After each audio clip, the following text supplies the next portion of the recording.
And the word of the Lord came unto me, saying, Son of man, put forth a riddle, and speak a parable unto the house of Israel.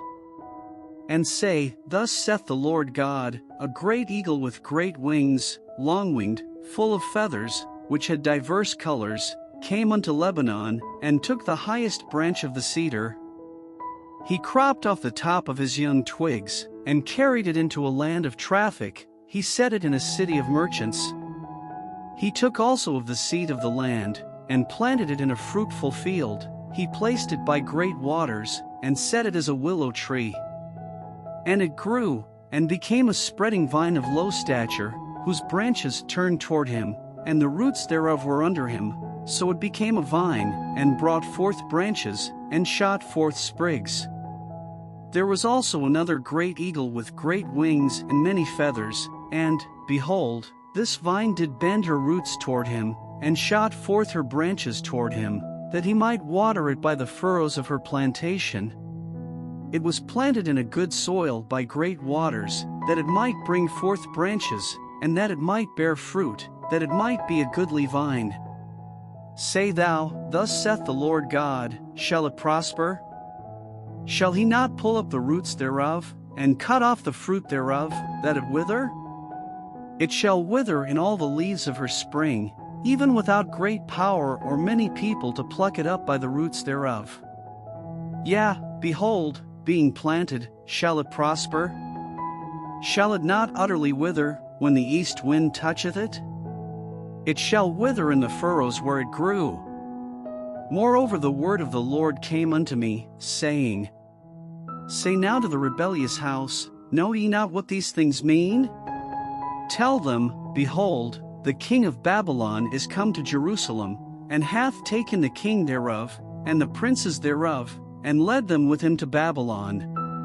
And hath taken of the king's seed, and made a covenant with him, and hath taken an oath of him. He hath also taken the mighty of the land, that the kingdom might be base, that it might not lift itself up, but that by keeping of his covenant it might stand. But he rebelled against him in sending his ambassadors into Egypt, that they might give him horses and much people. Shall he prosper? Shall he escape that doeth such things? Or shall he break the covenant, and be delivered? As I live, saith the Lord God, surely in the place where the king dwelleth that made him king, whose oath he despised, and whose covenant he brake, even with him in the midst of Babylon he shall die. Neither shall Pharaoh with his mighty army and great company make for him in the war, by casting up mounts, and building forts, to cut off many persons. Seeing he despised the oath by breaking the covenant, when, lo, he had given his hand, and hath done all these things, he shall not escape. Therefore thus saith the Lord God, As I live, surely mine oath that he hath despised, and my covenant that he hath broken, even it will I recompense upon his own head.